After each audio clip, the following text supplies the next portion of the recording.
네. 그렇죠. 네. 대표님 생각했을 때 네. 그 주어진 예산에서 가장 효과가 없다고 생각하시나요? 확실히 조금 대중성 있고 금액대가 낮은 제품들은 근데 좀 디테일한 정보를 좀 봐야 되고 금액대가 높은 것들이 있어요. 어떤 제품이나 요즘은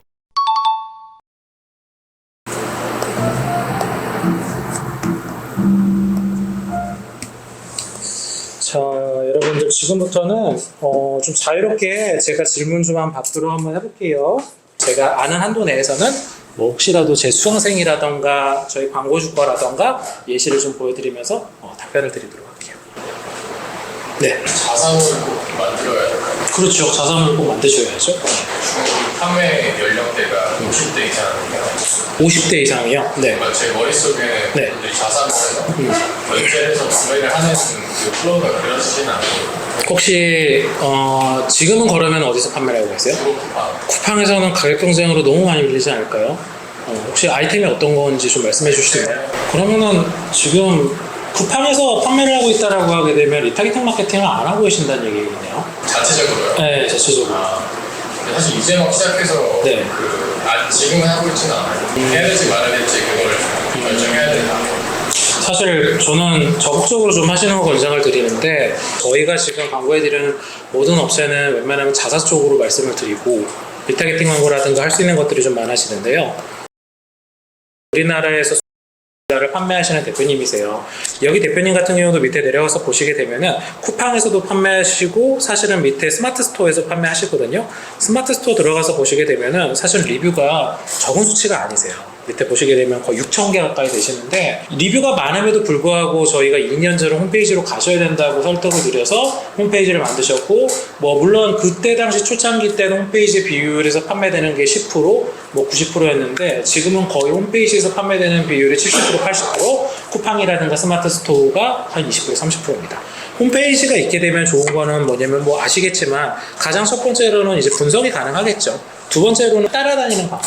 제가 여기 사이트를 들어가게 되면 여러분들이 보실 수 있는 여기 있는 요 표시 어떤 건지 혹시 아세요? 메타 픽셀 헬퍼라는 건데요. 여기 있는 사이트를 들어갔었을 때 이 홈페이지가 인스타, 페이스북을 따라다니는 광고를 하느냐 안 하느냐를 분석해주는 이 툴이에요. 크롬 웹 그 스토어에서 여러분들 무료로 다 설치를 하실 수 있습니다. 이 사람이 인스타, 페이스북 들어갔었을 때 따라다니는 광고 계속 할 수 있단 말이죠. 근데 그 광고의 성과 효율이 필수적으로 이제 요즘 들어서 많이 나오고 있고 관심 있는 사람이 100명이 들어왔을 거 아니에요. 그럼 이 사람한테도 따라다니는 광고를 붙여주지만 이 100명뿐만 아니라 이 100명을 분석해서 이 사람과 비슷한 걸 좋아할 수 있는 사람은 이 타겟을 또 만들어줘요. 그게 이제 잠재 타겟이라고 얘기합니다. 이게 벌써 5년 전부터 인스타, 페이스북은 다 하고 있고 구글도 하고 있고 사실 이제 네이버가 저번 달부터 이제 요거를 이제 도입을 했습니다. 제 거 유튜브에서도 사실은 가장 최근 영상이 이제 성관 디스플레이에서 네이버도 이제는 리타겟팅 광고를 합니다라고 말씀을 드렸고 근데 전제 조건이 홈페이지에 있어야 돼요. 다양한 따라다니는 광고를 하실 수가 있습니다. 팔로우를 하지 않았지만 여기 들어오는 고객층도 굉장히 많겠죠. 인스타 같은 경우도 홈페이지 역할을 다 합니다. 다 따라다니는 광고를 하실 수 있어요. 물론 연령대가 높은 분들이 인스타, 페이스북 안 합니다 할 수 있어요. 그러면 사실은 이 기능은 유튜브에도 있어요. 근데 모든 전제 조건 어찌됐든 간에 홈페이지는 있으셔야 돼요. 네. 카페24, 뭐 고도물, 아이맵 요즘 들어서는 이 기능이 웬만하면 대표적인 웹포스팅이 다 있습니다. 또 질문 있으실까요 여러분들? 네. 메타인 초기에 네. 숫자를 세팅하고 나면 네. 이제 예산을 정하잖아요. 그렇죠. 근데 아무래도 처음 이제 세팅을 하는 네네네. 예산에 대해서 네. 감이 안 오고 또 이게 노출될지 안 될지에 대해 클릭이 될지 안 될지에 대해 되게 고민이 많은데 딱 처음부터 그냥 예산을 한 번에 올려놓는 게 맞는지 메타 광고 보시게 되면 여러분들 일일 예산이 있고 총 예산이 있어요. 그러니까 총 예산이라는 건 뭐냐면은 내가 1일부터 30일 동안 100만 원을 쓰겠다 이렇게 시작하는 분들이 있고 30일로 나눠가지고 나는 그냥 뭐 하루에 그냥 3만 원씩 그냥 송출이 되겠다 하고 있는데 거의 대부분 3만 원씩 송출을 하는 식으로 택을 합니다. 그 이유가 뭐냐면은 이게 메타도 이게 좀 약간 인공지능 기능이다 보니까 어떤 사람한테 나는 비용 이만큼만 쓸 거야 라고 하게 되면 기계가 효율을 이렇게 쭉 내주다가 거의 임박하게 되면 좀 떨어뜨려요. 왜냐면 어차피 끝을 아는 거니까. 근데 그래서 일일 예산을 하게 되면 어떻게 되냐면 얘가 계속 효율을 언제 끝날지 모르니까 계속 좀 높여주는 경우가 있습니다. 그래서 거의 대부분 광고를 하실 때는 이제 예산을 잡지 마시고 그냥 하루 매일매일 송출하시는 게 좋기는 해요. 단 메타 고객센터라든가 저희들도 소통을 해보면은 그래도 최소 예산이라는 게 좀 있거든요. 최소 5만 원 이상 좀 태우긴 합니다. 물론 이제 메타가 광고를 하기 위해서는 여러분들 5천 원 이상만 태우셔도 되기는 하는데 너무 적은 예산으로 태우시게 되면 사실 어느 정도 퍼포먼스 나오고 좀 쉽지는 않아요. 그러니까 카테고리마다 틀려요. 결국에는 내가 정하는 타겟마다 틀리거든요. 대표님이 지금 만약에 광고를 해야 되는데 우리가 40대, 50대와 애견 쪽과 내가 타겟과는 굉장히 차이가 틀려요. 애견 쪽이 확실히 차이가 없어요. 그럼 내가 똑같은 5만 원과 똑같은 5만 원을 해가지고 여기는 연령대 있는 분들한테 광고하는 것과 여기 계시는 애견하는 것과는 연령대가 조금 낮다라고 하게 되면 제 생각에는 5만 원 좀 낮추게 되는데 그래도 한 5만 원 정도 태우시면 좋습니다.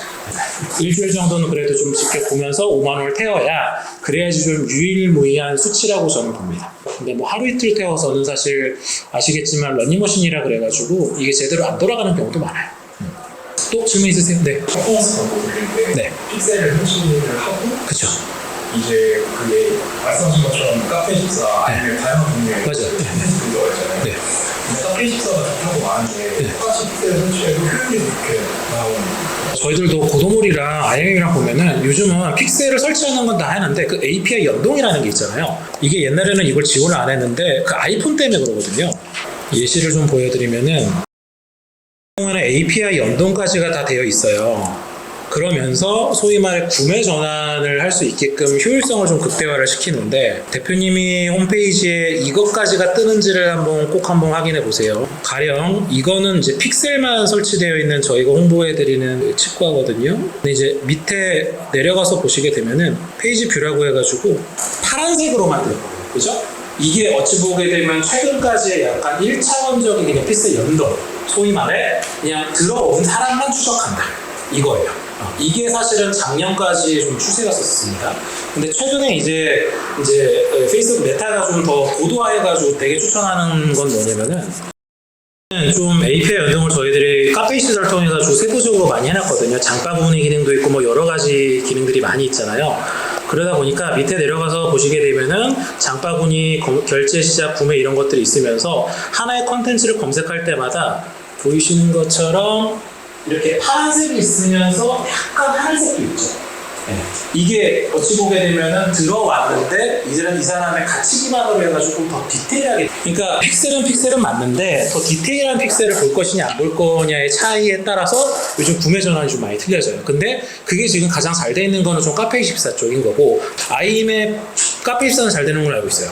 근데 다른 쪽은 저도 확실히 몰라요. 저희 회사 홈페이지도 2019년도에 만들었거든요. 그래서 최근 들어서 저희들도 좀 이제 개편을 하려고 하는데 이거를 의뢰를 했는데 이제 호스팅 자체가 그 회사 자체에서 만들었어요. 그러다 보니까 픽셀까지는 심어지는데 API 연동이 안 되는 거예요. 그래서 이런 문제는 들어온 사람은 딸 수 있는데 이 사람을 분석해가지고 이 사람과 비슷한 사랑향의 뭔가를 더 추적해서 효율을 극대화시키는 거는 한계가 있는 거예요. 그래서 이제 이런 부분에서 한번 체크를 한번 해보세요. 내 홈페이지에 저렇게 더 디테일하게 API까지 연동이 되어 있는지, 요즘 들어서 API 연동이 되어 있느냐 안 되느냐에 따라서 구매 전환율이 되게 좀 천지 차이가 많이 돼요. 네. 또 질문 있으세요? 네. 네. 아까 그 처음에 질문했던 것처럼 예산이 좀 한정적인 경우는 네. 자사몰에서 판매할 수 있고 홈페이지에서 판매할 수 있잖아요. 그렇죠. 근데 이제 어쨌든 광고를 돌리면 이제 광고를 돌리든가 또 여러 가지 플랫폼에서 좀 한 군데에 집중을 해야 될 것 같은 생각이 드는데 네. 오픈마켓을 먼저 이제 투어서 리뷰를 쌓는 게 나을지 아니면 자사몰을 먼저 키우는 게 나을지 같은 경우도 초창기 때는 스마트 스토어를 했잖아요. 근데 최대한 스마트 스토어에서 구매하셨던 분들을 2차적으로 이제 카카오 채널로 해가지고 이제 쿠폰을 나뉘죠. 2차적으로, 3차적으로 구매를 할 때 홈페이지에서 구매할 수 있도록. 그래서 스마트 스토어 구매하셨던 분들이 앞으로는 우리 자사몰에서 구입을 하시게 되면은 더 큰 혜택이 있습니다. 그래서 홈페이지를 딱 들어가시면은 카카오톡으로 1초 가입하고 만원 턱을 받게 돼 있어요. 그렇게 되면은 내가 제품을 구입했는데 제품 하나를 또 받을 수 있네? 그럼 자연스럽게 자동으로 홈페이지에 가입을 시켜놓고 그 후부터는 CRM이죠. 채널톡으로 해서 계속 홈페이지로 돌더라고요. 그러니까 저희들이 한 1년 반 만에 거의 한 60% 70%가 홈페이지 쪽으로 다 넘어온 거예요. 그러니까 재구매율이 높으신 분들은 사실 이런 방법을 택하는 게 좋기는 하고요. 한 번에 사실 자사몰로 확 뛸 수는 없어요. 장기적으로 봤을 때 자사몰로 가야 되는 건 맞기는 한데 우리가 이 사람을 포기하는 게 아니고 이제 이쪽으로 계속해서 유도를 하는 전략을 하시는 게 가장 좋죠. 그런 방면에서는 카카오 채널이 여러분들 가장 좋기는 합니다. 요즘은 여러분들 뭐 스마트 스토어 하시는 분들도 소량이라도 자동으로 채널톡으로 이렇게 메시지 발송되게끔 할 수 있는 업체분들이 많이 계시기 때문에 그냥 채널톡만 날리시게 되면 여러분들 그분들이 친구 추가를 잘 안 하세요. 그래서 최대한 좀 초반에는 한 명의 회원이라도 혜택을 좀 크게 하자 이렇게 하셔가지고 유도를 하시는 게 좋으세요. 네, 또 있으세요? 네. 카페 침투 마케팅에 네. 성공하신 사례가 있어요? 카페 침투 마케팅이요. 솔직히 말씀드리면 요즘 들어서는 카페 침투 마케팅을 했었을 때 큰 이슈가 있으면 성공적이에요. 실제로 이제 하는 업체를 저희 컨설팅을 할 때 여기 대표님 같은 경우도 카페 쪽으로 바이럴을 좀 이제 계속해서 좀 하셔라라고 말씀을 드렸어요. 근데 여기 실제 대표님이 자기가 카페 바이럴 하지도 않았는데 실제 고객이 실제로 뭔가를 해주셨다라고 해서 보여주셨는데 사례가 실제로 이렇습니다. 사이트에서 지루성 도피용 샴푸 유무미 선보 2개 추천하고 가요라고 해서 조회수가 7,000 정도 나왔어요. 근데 여기 있는 이분이 실제 사용해보고 너무 좋아서 칭찬해 줬던 거거든요. 그리고 댓글이 보이시는 것처럼 좋아요 272개, 댓글이 83개 정도 달렸어요. 저희는 이 글 하나 때문에 이 달의 매출이 3배 정도 올라갔습니다. 그러니까 이런 게 바이럴이 굉장히 어찌 보면 잘된 사례인데 내가 카페 바이럴 하는 것보다는 고객한테 카페 바이럴 시키시는 게 굉장히 좋아요. 예시로 보여드리면은 여러분들 라고 검색해가지고 보시게 되면 라고 나와요. 자, 리뷰가 35,000개입니다. 아마 우리나라 시장에서 리뷰가 가장 많은 업체 스마트 스토어 같은 경우에는 리뷰의 관건을 좀 목숨을 많이 걸긴 하셔야 돼요. 리뷰를 이렇게 단기간으로 많이 쌓을 수 있었던 건 뭐였냐면은 자동차 동호회라는 부분이 좀 핵심적으로 많이 작용을 하죠. 그래서 카페를 여러분들 들어가셔서 추천 글이 이런 몇천 개가 나옵니다. 정말 다양한 이 자동차 카페에서 자, 이분들 뭐 때문에 이렇게 막 칭찬 글을 하면서 나 여기 샀는데 막 인증해 주는 걸까요? 저 같은 경우도 1년에 리뷰 하나 달아요. 남자분들 리뷰 잘 안 다시잖아요. 그죠? 근데 그 리뷰 안 다는 남자들이 리뷰를 달아요. 어떻게 이렇게 잘 달릴까요? 그렇죠. 되게 단순해요. 뭐 주면 돼요. 네. 여러분들 제품을 뭔가 구매를 해요. 홈페이지에서 어떤 리뷰 이벤트 리뷰 달아주면 뭐 해드릴게요 라고 얘기를 하시죠. 근데 그거를 딱 보고 나서 내가 제품 구매를 했습니다. 그리고 택배가 올 거예요. 택배가 오고 나서 박스를 뜯어봤는데 제품이 잘 도착했어요. 그럼 여러분들은 홈페이지에 다시 들어가세요? 안 들어가세요? 안 들어가죠. 그럼 여러분들이 홈페이지에서 봤던 리뷰 이벤트는 생각이 날까요? 안 날까요? 안 나요. 홈페이지에 들어갈 이유가 없죠.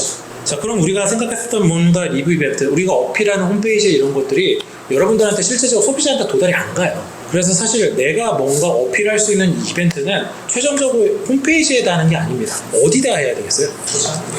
그렇죠. 마지막으로 우리가 어필을 해야 되는 곳은 여러분들 포장지예요. 여기 이벤트라고 해서 카페 리뷰 확인 후 에어베이 10,000포인트 즉시 지급합니다 라고 되어 있고요. 가죽 케이스는 평균적으로 4만원에서 5만원이거든요. 판매가 20%. 굉장히 좋죠. 높은 금액을 주는 대신에 이 코드 자체를 높이는 거예요. 그래서 마케팅 하실 때 여러분들 좀 생각을 하시는 게 마케팅 예산을 우리가 한 달에 뭐 100만 원이다 라고 하시게 되면은 그 100만 원을 신규 고객한테만 쓰시는 게 아니에요. 한 20% 정도는 이미 우리 제품을 구매한 고객한테 그 비용을 어떻게 써가지고 이 사람들을 바이럴 시킬까를 생각을 하셔야 돼요. 아까 전에 제가 다시 보여드리면은 요거 엄청나게 되게 좋은 사례잖아요. 그죠? 네. 근데 이 좋은 사례를 우리가 1차원적으로만 생각을 한다라고 하게 되면은 여기서 끝나겠죠. 제가 그래서 여기 대표님한테 대표님 요거 글 써주신 분 빨리 찾으셔가지고 선물 드리세요. 왜 선물을 보내드리라고 한 걸까요? 네? 그죠? 또 홍보할 수도 있어요. 근데 사실 그것만 노린 건 아닙니다. 다른 걸 전 노렸어요. 이거를 우리가 따와가지고 이걸 캡처해서 우리 광고 소재로도 이용하고 상세 페이지도 이용하면 얼마나 좋겠어요. 이거 진짜인가 보네? 라고 생각하면서 나는 처음 보낸 데지만 원래 유명했었구나 라고 생각하겠죠. 근데 이걸 우리가 무단으로 따올 수 있어요? 없어요? 못해. 그럼 우리 뭐예요? 선물을 드리면서 이걸 좀 사용해도 되겠냐는 동의를 얻으셔야 돼요. 그걸 하라고 제가 연락을 하면서 말씀을 드렸던 거예요. 이렇게 좀 생각하시면 돼요. 마지막으로 질문 받고 여러분 마무리하도록 하겠습니다. 혹시 또 질문 있으실까요? 네. 사실 그 마케팅이라는 게 좀 시대가 흐르면서 네. 좀 이제 블로그 마케팅이 좀 뜨다가 네. 퍼포먼스가 뜨다가 그렇죠. 네, 그렇죠. 네. 그들이 사용했을 때 네. 그 주어진 예산에서 가장 효과가 있다고 생각하시는 근데 이거는 아이템마다 다 틀려요. 지금도 어떤 아이템은 블로그만 해도 되게 잘 되시고 블로그가 안 되고 오히려 좀 인스타가 잘 되시고 확실히 조금 대중성 있고 금액대가 낮은 충동적인 제품들은 아무래도 좀 인스타 영향이 좀 확실히 좋은 것 같습니다. 근데 좀 디테일한 정보를 좀 봐야 되고 금액대가 높은 것들이 있어요. 서비스라든가 교육적인 거라든가 정보성을 조금 봐야 되는 것들은 아무래도 포털 사이트 쪽, 네이버 쪽, 유튜브 쪽으로 좀 많이 가는 성향이 있습니다. 그래서 다이어트 식품 같은 경우가 거의 대부분 비싼 게 있진 않잖아요. 5만원대, 6만원대 되게 충동적이죠. 조금만 자극해 주면 저거 다이어트다 살 뺄 수 있을 것 같은데만 살짝만 보여주면 구매 전환이 일어나니까 그런 것들은 인스타로 가지만 가구를 판매하는데 이 가구가 B2C가 아니고 B2B예요. 회사에 한 번에 50명, 100명한테 납품하는 가구거든요. 뭐 인스타 광고를 해봤자 이게 어떻게 매칭이 되겠습니까? 안 된단 말이에요. 이런 것들은 결국에는 또 네이버 쪽으로 가요. 채널이 효과적이지 않는 채널은 없는 것 같아요. 근데 이제 어떤 제품이나 요즘은 약간 신뢰성을 좀 보여줘야 되는 게 큰 관건인 것 같다라는 생각은 들어요. 그러니까 소비자들도 이제는 그 제품에 대해서 단편적으로만 보지 않고 그 제품을 보면서 좀 자꾸 깊숙이 봐요. 이 제품이 진짜 좋은 제품이 맞냐? 이 제품이 진짜 리뷰가 맞냐? 이 제품이 뭐 정말 뭐 어디 떼다가 파는 게 아니야? 이런 것들을 보는 시대인 거기 때문에 그거를 잘 맞춰주시면 될 것 같아요. 네, 여러분 오늘은 여기까지 마무리를 좀 하도록 하겠습니다. 고생하셨고요. 늦은 시간까지 끝까지 들어주셔서 감사합니다. 고생하셨습니다, 여러분. 혹시라도 여러분